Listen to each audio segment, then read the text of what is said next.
Un robot équipé d'un pied, c'est la drôle d'idée de ce laboratoire. Nous sommes à Paris, à l'Institut biomécanique humaine Georges Charpak. Son directeur, Philippe Rouche, et son équipe travaillent sur un programme bien particulier. Tester les pelouses et les chaussures de football pour les rendre plus performantes. Nous avons un gros programme de recherche qui est basé sur l'évolution des terrains de sport et en particulier des terrains hybrides qui sont des terrains de très haute technologie où nous cherchons à optimiser la recette, le mélange magique de manière à optimiser la vitesse de jeu, les performances tout en minimisant les risques lésionnels.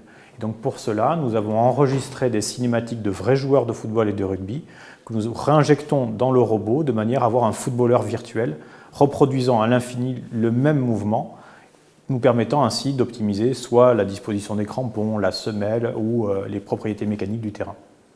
Ce robot a été développé par une société implantée à Cergy-Pontoise, ABB.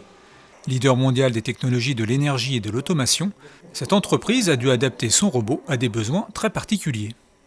Nous avions un cahier des charges qui était un petit peu original pour un robot, parce qu'il devait aller très vite. Un footballeur a son pied qui va à peu près à 2 mètres par seconde, mais les contacts de la chaussure avec le sol génèrent des gros efforts, puisqu'on peut avoir jusqu'à 10 fois le poids du corps. Donc on devait avoir un robot capable d'encaisser aussi ces impacts-là, puisqu'ils vont être directement transmis au niveau du robot. Développé en partenariat avec les instances du football français et les équipementiers, ce programme a pour but d'éviter certaines blessures des joueurs professionnels. Des blessures qui impactent le rendement des clubs.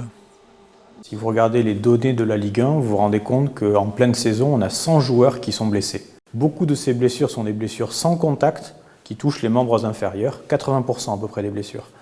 Donc on a vraiment une grande volonté, que ce soit la Ligue, la Fédération et de manière générale les clubs, à développer des outils nous permettant de mieux comprendre comment apparaissent ces blessures et surtout être capable de les éviter.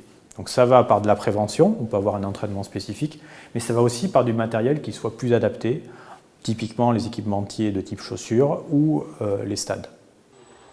Multitâche, ce robot étudie également les mécanismes de fonctionnement des lésions du genou. Testeurs de pelouse ou de ligaments, les robots de cet institut ont une véritable fonction, améliorer à terme notre qualité de vie.